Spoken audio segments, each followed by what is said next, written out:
musaza wanjye apfuye akiri muto,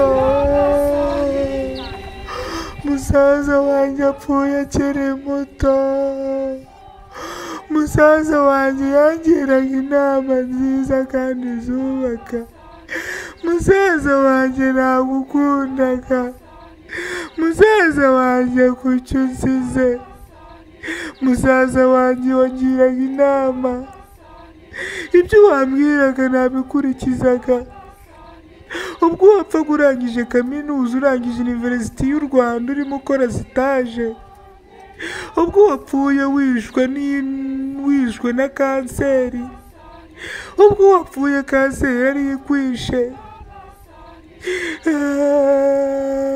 musaza wanjye, musaza wanjye, mvuga iki ndaga iki musaza wanjye, ubwo witeguraga gukorera amafaranga ukaza ukaduhereza urukundo nk'uko wadukundaga nk'uko bisanzwe, ugatangira kwinjiriza umuryango nawe ugashaka umuryango wawe, Imana igukunze kuturusha utari kugira iruhuko ridashira. Mukuru wanjye, mukuru wanjye apfuye akiri muto,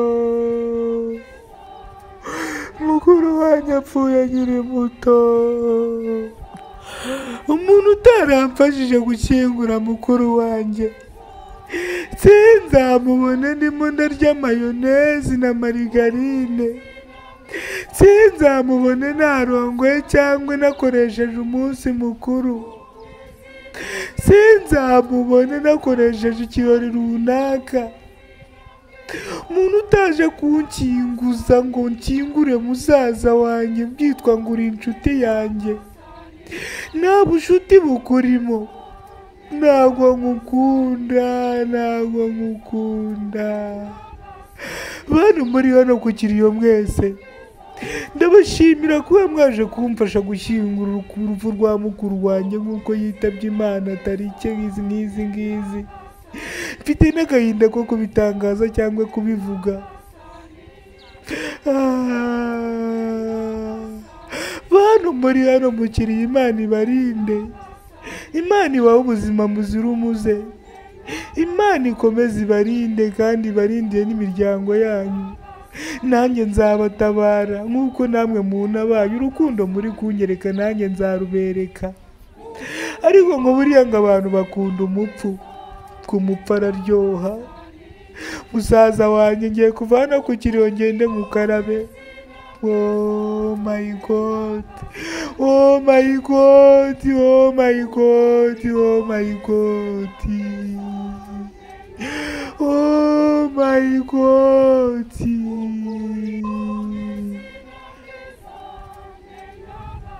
Inkuru yongeye kumvikana mu karere ka Kayonza, umuhungu w'imyaka 27 y'amavuko ubwo yitabaga Imana kuyu wa gatandatu. Buri mvugo wa gatandatu mwumve ngo ni ku wa gatandatu tariki 15 z'umwaka wa 2025, ukwezi ni kwa gatandatu, ubwo uno muhungu yitabye Imana arangije University y'u Rwanda, yize hariya i Huye, nibwo yitabaga Imana umunsi wo kuwa gatandatu tariki 15 nibwo yitabye Imana, ndetse akaba ayitabye Imana akiri muto, akaba azize indwara ya kanseri niyo imuhitanye.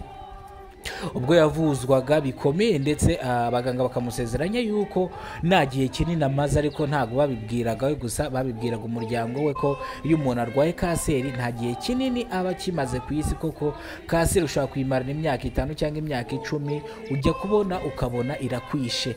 Muntu nawe ujya kwipimisha urebe ko utarwaye kanseri, jya kwipimisha, wipimishe neza, wisuzumishe urebe ko utarwaye kanseri.